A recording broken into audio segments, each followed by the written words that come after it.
Well, we are back to our regularly scheduled programming, and at first, I did not think there was anything in the stretch run that could live up to the hype that was Four Nations. But then Ovi went and potted a hat trick against the Oilers, and I remembered that he is fully passing Gretzky this spring. He's got 25 games to score 13 goals. Yeah, this is happening, and the fact that it is just another reason as to why I think that the NHL may be about to embark on its best stretch in the 21st century. Viewership numbers hit all-time highs at the Four Nation. Unbreakable records are on the verge of getting broken. Teams like Washington, Columbus, Winnipeg, they're all having storybook seasons.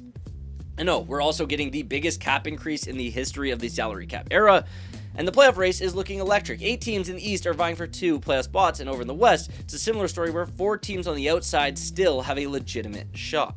The NHL has parity, and it's growing and reaching new audiences. I mean, Matthew Tkachuk was literally on Jimmy Fallon.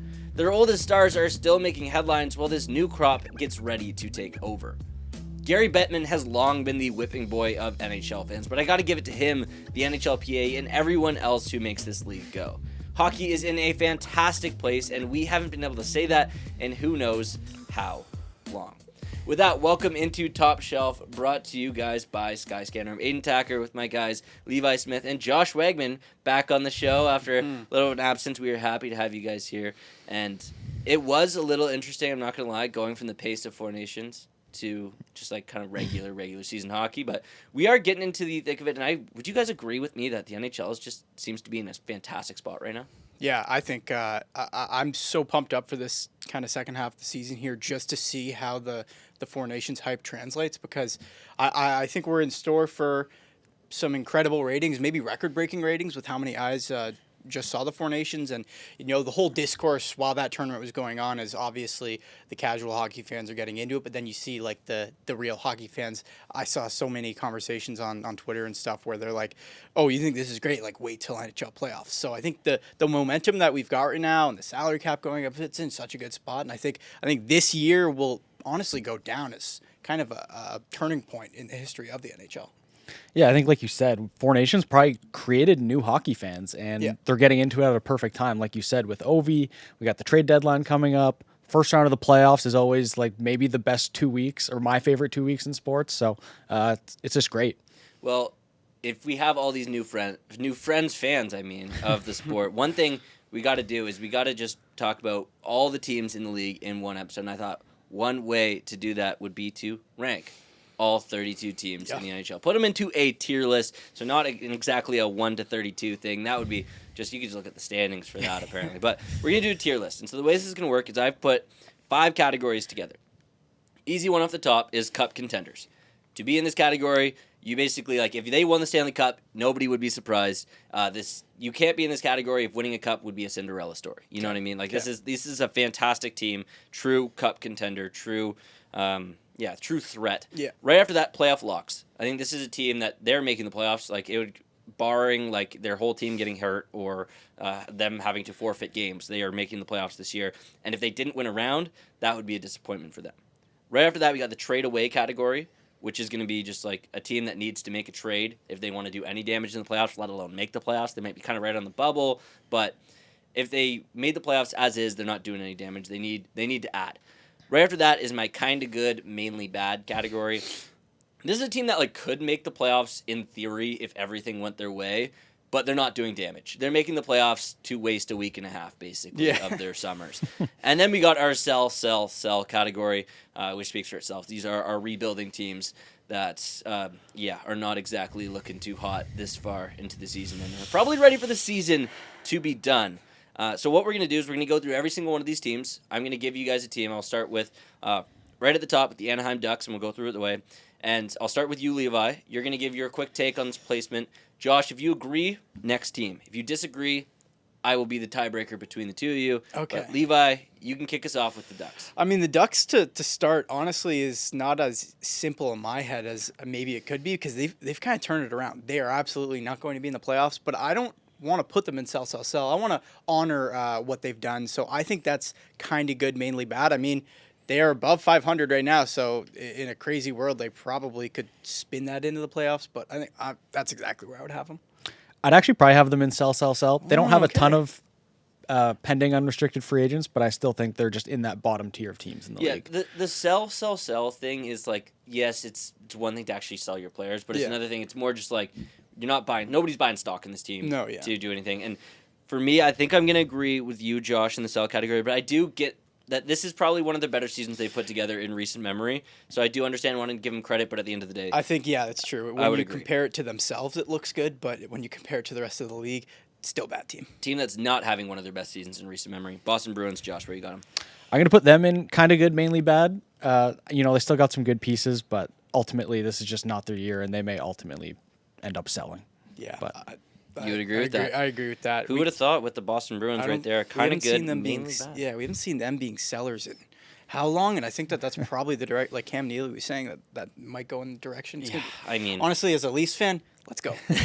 Okay, next up after that, Sabres. Should be an easy one, Levi. Sell. Yeah, which is crazy because that's all they've been doing for the last decade. Yeah. And longest who playoff do they drought? even sell at this point? Like young players, because it seems like all they have. But interesting enough, next one after this, the Calgary Flames. Josh, where you got them? I've got them in a trade away. They already kind of made their move, I think, with the Farabee and Frost, but I think they're just in between kind of good, mainly bad, and playoff locks. I would put them kind of good, mainly bad, but I think I know where they'll end up because the deciding factor here happens to be a Calgary Flames fan. They seem like the definition of that category, to be honest. Maybe more on the good side. Kind of good, mainly bad. Kind of good, kind of bad. I would say a lot, not mainly, but every single game they just continue to prove everybody wrong. It's like, this team's actually not terrible. Well, I don't know if it's every single game they, as a unit, continue to prove. Maybe just a Dustin Wolf thing. Like goal scoring wise, they're brutal. They're in the bottom tier of the league. So I would, if you say a kind of good, mainly bad, I would actually agree with you. There you go. I think, but I'm as biased. I did say, a team in this category could get in if everything went their way. Yes. But if they make the playoffs as the 8th seed in the Western Conference, they're going to get stomped by the Jets or the Knights or the Oilers, whoever they play. It's a couple years ago when Colorado was really good and Sutter was coaching the Flames. He said, whoever gets in that second wild card is going to waste 8 days because that's how long it takes to play the first 4 games of a playoff series.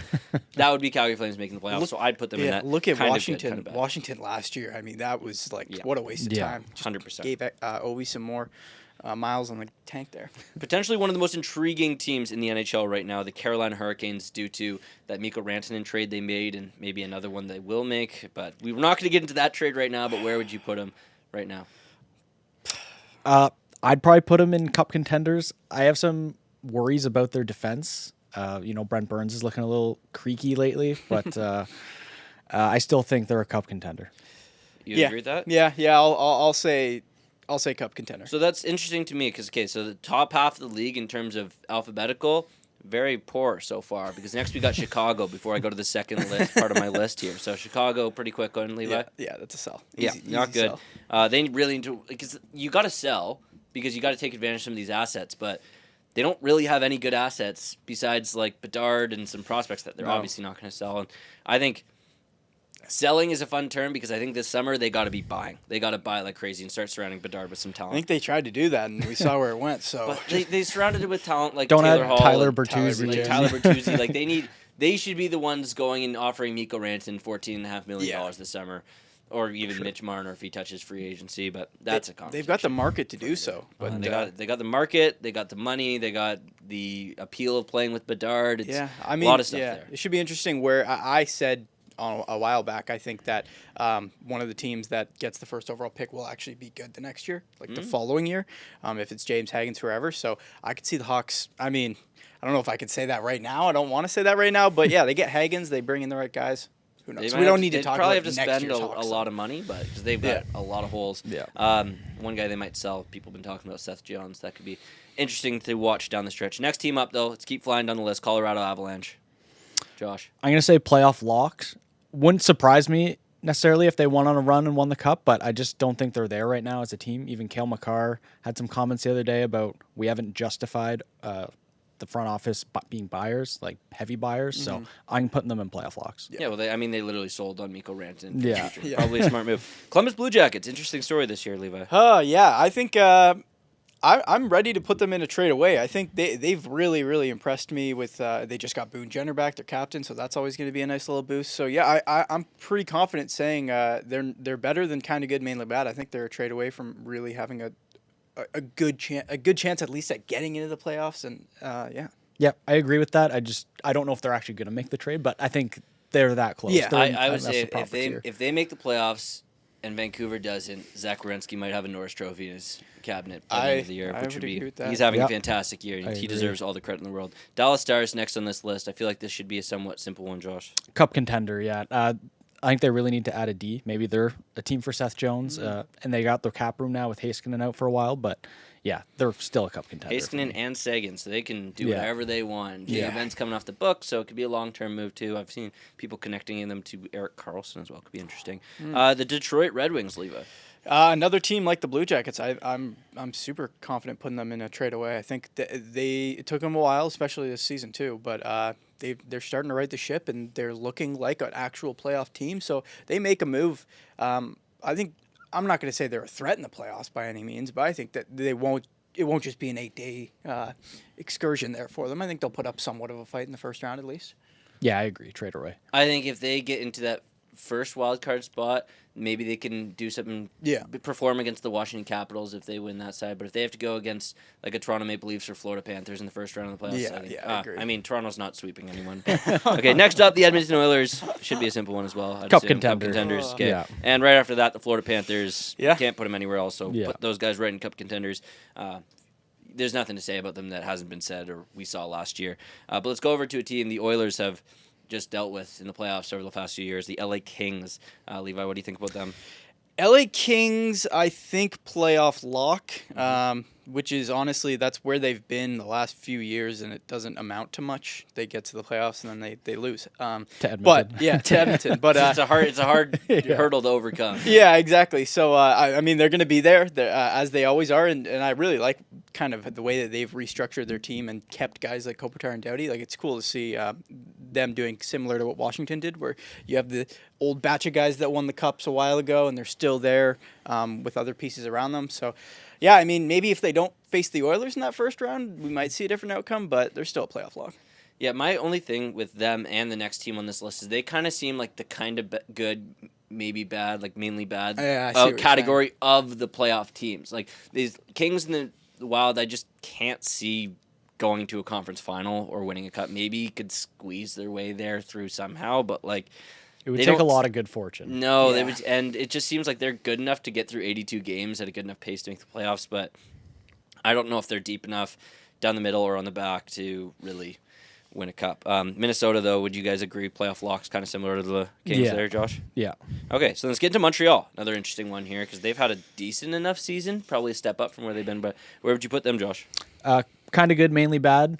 Some things have gone well. They're progressing in the right direction, but ultimately they're still a pretty bad team. And team that tried to do a lot this summer, the Nashville Predators. What are your thoughts on them? Sell. Right after they did bye. I mean they've got lots of assets. It kind of sounds like a team to me that could kind of turn it around pretty quickly because if they did move out a lot of these like intriguing pieces like a Ryan O'Reilly or whatever, they could get some good stuff back. But yeah, I don't know. What do you agree with them on the sell? Yeah, I agree. Sell. I think they'll probably try and sort of run it back a bit next year and hope things go better. I don't think they're gonna necessarily trade players with term for just picks. I think they would want like younger players coming back. But yeah, sell.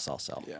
Nice. Okay, next one. We're getting to the New York teams. The Devils of the three New York teams have had the best year so far. Would you put them in the cup contenders though, Levi? No, I wouldn't at this very moment. I would put them in playoff locks. I really like their team, but it's going to take until I think we get to the playoffs for me to kind of fully understand what they are and where they're at because the pieces are good, but I mean, they're not making a ton of noise or haven't, at least in the last while in the playoffs. So I think it's kind of like they got to prove it first. Are you thinking cup contenders? I really like their blue line. I think it's one of the best blue lines in the league, and that can take you a long way in the playoffs, especially with a goalie like Markstrom. They need to add a center. I'm really close. If there was a category in between, they'd be in that for me. But yeah, I would lean cup contenders, but I understand playoff locks. I'm going to put them in cup contenders. I'm going to agree with you. I think they might need a little bit, maybe a Brock Nelson trade could be just perfect for them or something like that. But I also didn't love how Hughes looked in that best on best when the stakes got high. He didn't look great in Four Nations. But you look at them and it's like, what are they really missing? Like, they've got an elite number one. They've got two elite centers. They've got great wingers up and down the lineup. Their defense is solid. They just got to get healthy, really. I think probably a really good third line center would be helpful for them, and then you can almost play that guy if you want with Jack Hughes, and Jack Hughes can play wing because he's such a liability in the faceoff circle. So yeah, it's actually impressive how bad he is at draws. I don't know the exact numbers, but it's really bad. Well near the bottom in the of 30s. the league. Yeah, it's not good. The Islanders, though, I feel like I know where I would put them. Who's in the kind of good, mainly bad forever, right? Yeah. Nobody has any complaints about that one. Never. New York Rangers, very interesting team though, and I don't think we really know what we're gonna get on this back half. The front half was not great. They've got lots of good players. They're off the tails of a fantastic year. Where would you put them though, Josh? Kind of good, mainly bad. I think there's a lot to like there, but there's just, I don't know, the vibes are off. A lot of guys having down years. Some really leaky defensive play. This is kind of a staple of some Peter Laviolette teams. They're really good in his first year, and then they really regress in his second year. So I just don't trust them. I think I would have leaned towards a trade away, although they always seem like they are the team that makes the trade, and it never really has panned out. So honestly, I'm going to agree with Josh on this one. Kind of good, mainly bad. Although I think that they are the easiest team for things to go right. Yes, they have so many pieces. I think you can put them in the kind of good, mainly bad, because I don't think a trade even really helps this team. No. I think what helps this team is like a full-on locker room shift of somehow. Yes. But I don't know how that happens in March, let alone in like April and getting them into the playoffs. I think it might be tough, and they got a tough schedule coming up here as well. The Ottawa Senators, probably their best year in close to a decade now. Are they a playoff lock yet, boys, or trade away still? I don't think they're a playoff lock. I'm going to say a trade away. They could probably use a bit more forward depth. Their scoring has not quite been there this year. They've improved a lot defensively, but I think a trade away. I wouldn't put them anywhere else. I think they finally got some very serviceable goaltending, and they look like they're in the playoffs right now. So I think. Trade away. Yeah. Done. Yeah, fair enough. I don't even know if they'll make a big move, but I think there could definitely help that core and just get a little bit deeper to stretch up for the run here coming up. Philadelphia, they're already selling, obviously getting rid of Frost and Farabee, but a weird sort of sell move. I think it's kind of a sell for the future. Are they in that sell category, Levi? Absolutely. The Flyers, another disappointing year. Yeah, and I think they do just need, though, like a 1C to play with Michkov for the next decade. Yeah. So I think it's okay that they're having an off year. I think if I were them, I'd probably want to have an off 3 years here. Give yourself a shot at McKenna, give yourself a shot at DuPont, and then go from there. Because they've got some young talent, especially on the back end, and they've got Michkov, obviously, but it's not enough of it. And their good players are kind of near the end of their primes when you're talking about Couturier. It's funny, too, like that team has 2 Four Nations gold medal winners on it. People forget, and it's like that's not really moving the needle for them at all. But I hear the name Travis Sanheim, and I still think 24, 25-year-old defenseman, but he's like 28. Yeah, he's getting older. He's getting past it here. Talk about team getting past it, the Pittsburgh Penguins. It's hard to think of a Crosby Malkin team in a sell, but is that where they are, Josh? I think so, and I think Kyle Dubas has already shown us that's the direction they're going. They've traded away Marcus Pettersson already, traded away Lars Eller way early in the year. So yeah, I think they're sell. Okay, Blues right after they're in the hunt in the West, but it could be tight for them to get in. Yeah, I would lean towards kind of good, mainly bad with the Blues here. They haven't really done too much to prove otherwise, I think. And Sharks, they're really enjoying the season. Macklin Celebrini obviously has been really, really, really, really good. Yeah. Lots of arguments for him to have a better shot at Team Canada next year than Connor Bedard. We're not getting into that right now. But are the San Jose Sharks, are they out of the sell category? But no, they're still in the sell category, Josh? Yeah, they're absolutely sell. I mean, look, they just got a first-round pick for Michael Granlund and Cody Ceci. So there you go. Keep doing that. That's simple. But I do think that there are some pieces that while they could get assets for them, they may want to retain them just to kind of continue to build around this young core they have. Like, you see, if you just continue to dump your players you can get a third-round pick for, it's like, how many third-round picks do you really need? Like, yes, more shots in the chamber or whatever the saying is there, but I don't know. I think they just need to kind of keep some of that core together right now and continue to build. I need to say, what's the status on Logan Couture? Because I was thinking about that the other day. I was looking at this team and I was like, oh yeah, good young team, promising. They have that guy on the books still. What's going on? I don't. There's not a lot of talk about it. I don't know if No. he'll play again, and if he does, I kind of doubt it's on this San Jose team. Yeah. but Very who knows? hush-hush. Doesn't seem like he's coming back this year. No. Yeah. Okay. Who knows interesting. after that? Yeah, but- it's been a while. Seattle though, also kind of pretty bad, but who knows? Are they a trade away? They sell. They I would say sell. okay. Yeah, I think that's fair. I think they have a young core they're kind of building there with Beniers and Wright, and got some other guys coming up. Berkeley Catton looks really good as a prospect, Yeah. but I think they've got some players. I've heard some players on the block, including like Jared McCann and some interesting pieces. So sell is interesting. Couple good teams back to back that always seem to be grouped up together: the Tampa Bay Lightning and the Toronto Maple Leafs. Levi, are these two teams in different tiers? I don't want to put them in different tiers because if I did, it would be the Leafs above the Lightning, which doesn't feel very right. I might extend that idea though. I might go Leafs Cup contenders and Lightning playoff locks, but this is going to have to be a joint effort here to see what you guys think. The Leafs have taken a step for sure this year. Anytime you talk about the Leafs having regular season success, it's not the best, but I just think. I think that they're a cup contender, and the Lightning are obviously always going to be good, but I think they've taken a small step back this year. But we need some help here. I can't manage No, myself. I agree with you, but I'll just give it the caveat that to be a cup contender, I think the Leafs have to add a legit third line center at the deadline and like a rugged right D who can maybe play with Riley a bit on 5-on-5, even if it's not that type of minutes, like a Luke Shen type. I think they really need to address those two holes, and then I can feel comfortable about putting them in cup contender. So are we deciding on playoff locks for sure for Tampa Bay and Toronto? If there was something in between cup contenders They're a and playoff trade away locks? from being a cup contender. I think they are a cup contender because they are on top of their division right now. Yeah. They are playing some good playoff-ish level hockey, kind of style at least. But yeah, they definitely want to supplant that roster too. Yeah. Because to get to a conference final, like we said, any of these cup contenders are going to have to do, they're going to have to get past Florida. Yeah. And that will happen in the second round if both teams get through the first round. That's pretty much confirmed. So it'll be a tough sell for them to get through them. But if they do, then they have to be a cup contender, Well, right? they're also on pace to actually win the division for the first time and have that one seed. So that'd be a whole new look to at least their playoff kind of landscape. So I see. We put one team in that kind of good, mainly bad spot that is just on the outside of the playoffs. But what if Boston squeaks in? Leafs win the division, just have to play Boston. But I mean, that's Demons. You just need to get rid of the demons, exercise the demons somehow. Maybe that's the way to do it. Following that, the Utah Hockey Club, their first year, they're just on the outside looking in right now. Do they have a shot, or are they that kind of good, mainly bad, Josh? I think they have a shot. I'm going to say trade away, but the trade would have to be someone with term. I don't think they're going to be out there, splurging for rentals or anything, but they just got Sean Dursey back.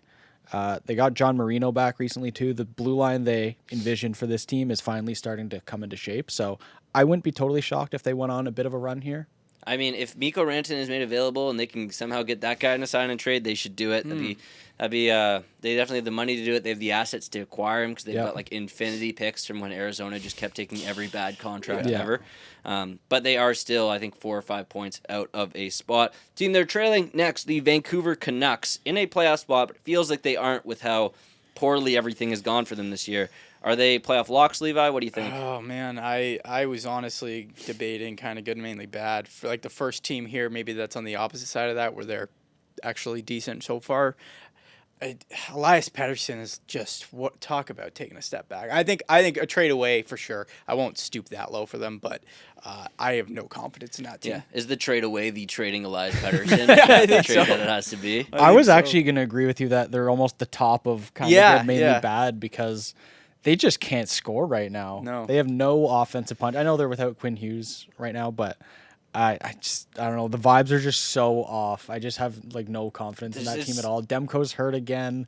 Maybe they're mainly good, kind of bad. Mainly good, kind of bad. They're good, but they feel bad. I think more what it is. They're in a playoff spot still, so you have to give them that credit. I guess, if you put them in that kind of good, mainly bad thing, it's okay, so they're not making. But they're in a spot right now, so you kind of have to give the credit. That's true.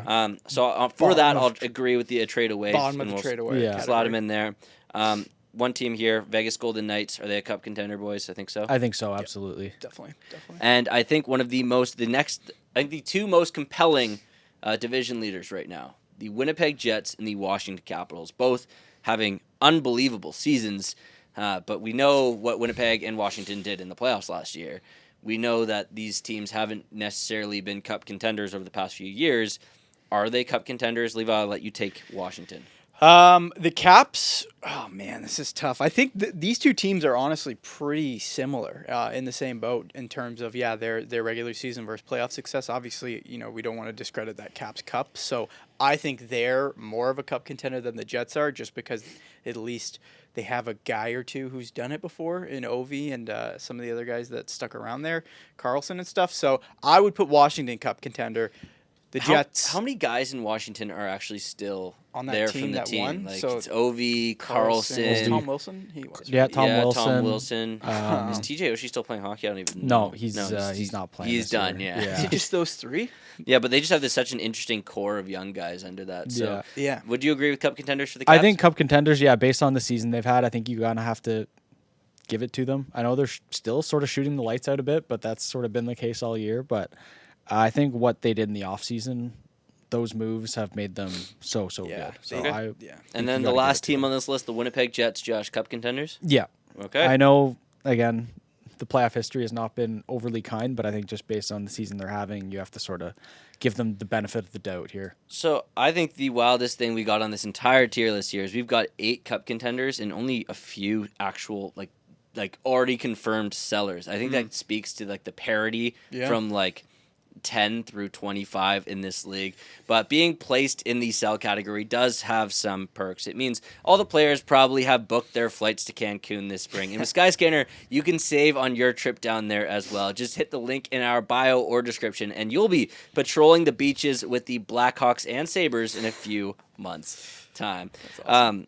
But I do want to talk about these teams that are in that murky middle spot, because the East in and of itself right now is just insane. Like, there are like 8 teams with legitimate shots at 2 wildcard spots. So I'm going to ask you, Levi, who are your 2 picks to actually make it out of the East? Yeah, so my first one, I think, is more obvious than the other one. I think Detroit does it this year. They've got the second longest playoff drought, 8 years, which is crazy. But the way that they've kind of turned things around and the whole Iser plan, I think it's starting to pay off. They weren't sure about Patty Kane. He's stepping up and doing his job. DeBrinket's been really great. They've got Larkin. They've got why do I always forget his name? Their other really great forward. Raymond? Lucas Raymond. Yeah, sorry. That's a crazy guy to forget there. Their leading point scorer. But yeah, and it hasn't. It's been a while since we've been able to feel confident in Detroit, and I will say they have the toughest remaining schedule left in hockey, which is important to note. But they've established themselves in that first wild card spot for a while now, and I think that there's nothing that they're out there doing that's indicating, I think, that they regress from that. I think that they're going to be able to keep it up. And honestly, this stiffer competition down the road, I think, is just going to make them better if they're able to kind of keep their head above water there with all those games. They've got like a bunch against the Caps, the Hurricanes, and some really good teams. But yeah, Detroit's my first team. And my second team, it's funny that this is my second team considering where we just had them in comparison to some others on the tier list. I have the Rangers. I think we talked about everything has to go right for them to get into the playoffs.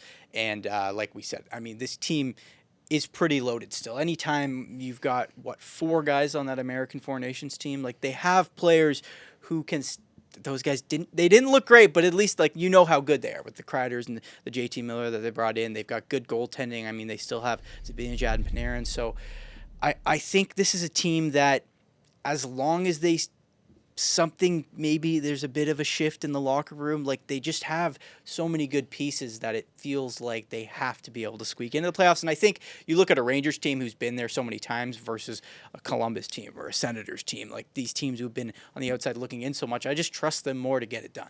I would much rather see Columbus or Ottawa make the playoffs, but I have to say, out of all those teams, of the 8 that have a shot, the Rangers are the only one in my mind that if they made the playoffs could do something in the playoffs. Yes. Like, for example, the Leafs win the division and the reward is going up against Igor Shesterkin and a couple 100-point players in Panarin and JT Miller and Like, that's a tough matchup where I think mostly fans would be licking their lips if they've got a matchup with Columbus or Ottawa, even though we've seen them lose to a Columbus in the playoffs. Yeah. Do you think those two teams make sense to you, or would you disagree? I would probably have Ottawa in there. I think they're probably the most well-rounded of all the teams in that murky middle. So I think they get it done and finally make the playoffs this year. The Rangers, they have that high ceiling, like you said, where if anyone from that group could go on a run, it's them. But their floor is also so low. Like, they just look so awful some nights. So I don't have like a ton of faith in them. But yeah, I like the Detroit pick, but I would probably put Ottawa in there. So, okay, Detroit and Ottawa, or Detroit and New York would be interesting to see down the stretch. I honestly, there's so many teams with a shot. You can go as low as like the Islanders and Philly. And realistically, it could happen still. It's just so many things have to go right for so many of these teams too. The Western Conference, a few less teams. You got Vancouver, Calgary, Utah, and then St. Louis is kind of right there. Anaheim's only like 6 or 7 points back or something like that. Josh, who do you think makes it out of the West into that last wildcard spot? I think it's Calgary. I just really don't trust Vancouver at all. I know we touched on it earlier a bit. They can't put the puck in the net. Their best forward is just having a miserable season, Elias Pettersson. Quinn Hughes is hurt right now. I know he'll be back soon, but Thatcher Demko's hurt. I just really don't trust them to turn it around. And I think Calgary, the vibes are high. The GM already showed faith in the team and made a big move with Farabee and Frost. I think that boosts the team. The blue line is really underrated, I think. So, yeah, my pick is Calgary. I think Calgary's season and what they'll do will be defined by this next week and a bit up to the trade deadline. They have to go. They had a road trip right now. It's Washington, then Tampa, back to 2 days in between there. Then they go play the Panthers in Florida. Then they go play Carolina. Then they go play Philly as Frost and Farabee return, and they have that little emotional matchup there. And then they go play the Stars. That is a crazy stretch up until the deadline. And I think if they can go over 500 in that stretch, I would agree with you. That's a playoff team. If you can survive a stretch like that, that's a playoff team to me. They could also very easily go 0-7 in that stretch, like so easily, and you would see that 7-game losing streak and be like, wow, they fell off. But realistically, that's just a tough stretch. Honestly, Calgary's in for a dramatic stretch run here, and you can get to Cowtown easier and cheaper with Skyscanner. Link or bio to score those top shelf deals. And I really think if Calgary does make the playoffs, it'll be on the back of Dustin Wolf. I said Columbus makes it. Zach Werenski probably has a Norris Trophy in his cabinet. If Calgary makes it, Dustin Wolf might have a Calder, maybe even some Vezina votes in his bank, because he'll have to be fantastic to get him in there. There you go. 32 teams in that tier list right there. You guys will have to let us know in the comments which ones are in the right spots and wrong spots, or if we were too safe on a few teams, or maybe a little too bold on a few teams as well. But we're going to change the pace here and get into some top shelf trivia. As always, I'm on a hot streak, Josh. Levi, take us away. Yeah, we've got a unstoppable force against an immovable object here, because I don't think you've never lost in trivia. I have not lost. Undefeated Josh, 2-0 against Aidan, who just heated up in these one-on-ones. Four Nation Internationals, you don't want me there. This is going to be exciting. But did we give you your check already? I can't tell. There should be 3. No, you got to add one on there. Here, don't forget it. Are you passing me my chain? I'll let you throw that back on as well. It's interesting because, I mean, Josh hasn't lost. He's beat me in trivia, so there's feasibly this chain could be on his neck as well. But that's true, actually. That's the way it goes. But I'll get it back after. Yeah, there you go. That's simple. But no, this is a fun one today because you touched off the top of the show.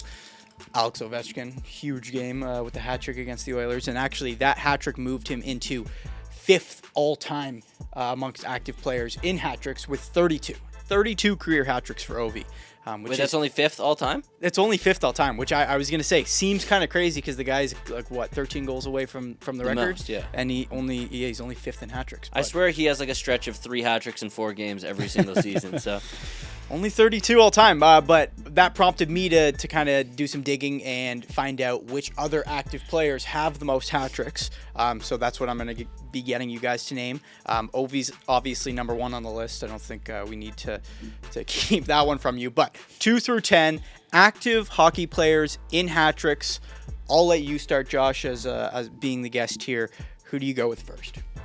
Steven Stamkos. Steven Stamkos is on the list. He's one of the guys there, I believe, with 13. One for Josh. I feel like Sidney Crosby's got to be up there. Sidney Crosby also on the list. Also one of those guys with 13. Evgeny Malkin. Evgeny Malkin, Yes, on the list. I almost missed him there. Also, one of the guys with 13. So you guys are 3 for 4 on the guys who have 13 there. I'm thinking that Austin Matthews has got to be on this list. Austin Matthews, bit of a younger career on the list. He's got 13 as well. There's 5 guys with 13, sorry. A lot of guys with 13 hat tricks. But yeah, Matthews on the list, 2-2. Back to Josh. Ooh, this is really tough. No misses so far. Oh, man, I'm blanking hard here.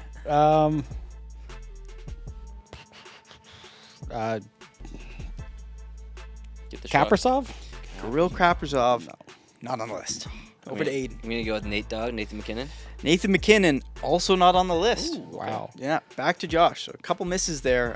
It's whoever gets to 5 first. That's how Matt Rantanen? works. Mikko Rantanen slides in there at 10. There's actually 3 guys tied there for 10. It's Mark Scheifele, Philip Forsberg, Mikko Rantanen. So you get a point for that one. 3-2 Josh. Back to Aidan. I really thought McKinnon would be up there. I guess Draisaitl then? Leon Draisaitl is also not on here. Wow. Believe all it right. or not. That's doors Not on significantly here. open now. Yes. Connor McDavid? Connor McDavid is on here. He's at 8. He's got 12 hat tricks, believe it or not. Is that 4-2 Josh? Yeah, Do I think have so. is my math mathing? I can't believe we don't have number 2 yet. You don't have number 2 yet. Like that's shocking to me. Yeah. Part of me wants to go down guns a-blazing here though, but like no, Patty Laine does not have 11 hat tricks. But like part of me thinks he does. I'm gonna go Patty Laine. Does he have 11 hat tricks? Patrick Wow. Laine, 11 Come on, hat I tricks. knew it. That's such a good get. That was the one where I was like, these guys will never get there. Patrick Laine has 11 hat tricks, so it's 4-3 Josh. Trying to think Josh of just someone needs to get one to win. who's just been around forever, and I'm Yeah, the fact that number 2 is still there is Number crazy. 2, and I'll note too, number 2 is like I think top 25 all time. So okay. in hat tricks. in hat tricks. Okay, yeah.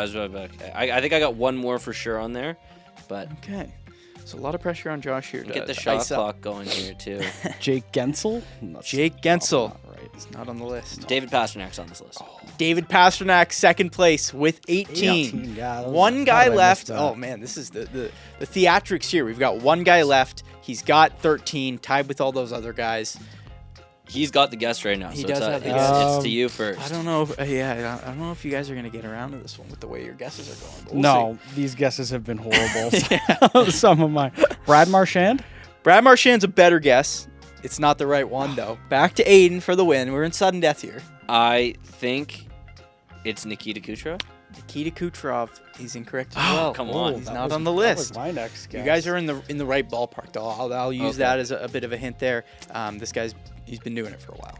He's been doing it for a while. more of a playmaker, but I'm going to go Panarin. Artemi Panarin, incorrect. I'm gonna guess he's just based off longevity. Anze Kopitar's got the hat tricks. Anze Kopitar, incorrect. Oh come on. Patrick Kane? Patrick Kane, incorrect. Oh my gosh. Okay. Vladimir Tarasenko. Vladimir Tarasenko, incorrect. Wow. Oh, man. Crazy. Is it, at what point do we chalk this down to a draw? One more guess each. I'll give you one more hint, one more guess each. Okay. This guy was on the 2016.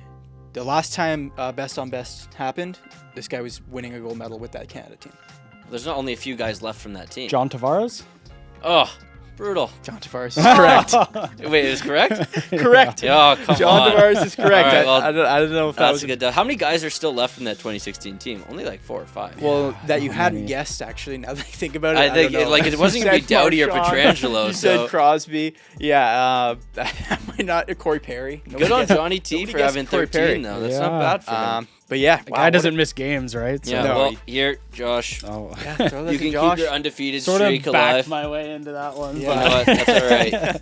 Appreciate But, it. no, I think that's the first time too we might have cleared an entire board. So Yeah, it's pretty credit good. to you two. You stepped up there when the lights got Yeah, bright. we only missed about 10 or 11 Started guesses going more and needed the rapid most fire layup by of the a end. hint of all time. Like I honestly was not getting to John Tavares there. Yeah. So, but that was a fun one. And Yeah. so Ovi's got 32. 32 That's all time. bonkers. Okay, which so is end of the season, he needs 13 more goals to pass Gretzky. What's his hat trick count at the end of the season? Ooh, that's a fun question. Get this prediction in right now. We'll lock it in. Say 33. He gets one more. I think 33 too. I think he for sure has one more in the I tank. think he finishes with 34, with 34 coming against Sidney Crosby and the Pittsburgh In that Penguins in last Game game? 82. Oh my Not get to the set the record, Oh, he'll have it but to by- hit 900. goals. Oh, That is going to be my damn. prediction. I think he is going to smash Smash the record this year. I think he wants it, and I think he doesn't want to come back next year either. I think that's why he's going so crazy, is because he's done, and he's getting ready to pass the baton in Washington. But that's all the time here we got at Top Shelf. We're going to be back on Thursday doing a trade deadline special. So send us in your trade deadline proposals on Twitter. We'd love to see them. But that's all the time we got. For everyone here, Levi Smith, Josh Wegman, myself, Aidan Thakkar, and our friends over at Skyscanner, we will see you next time.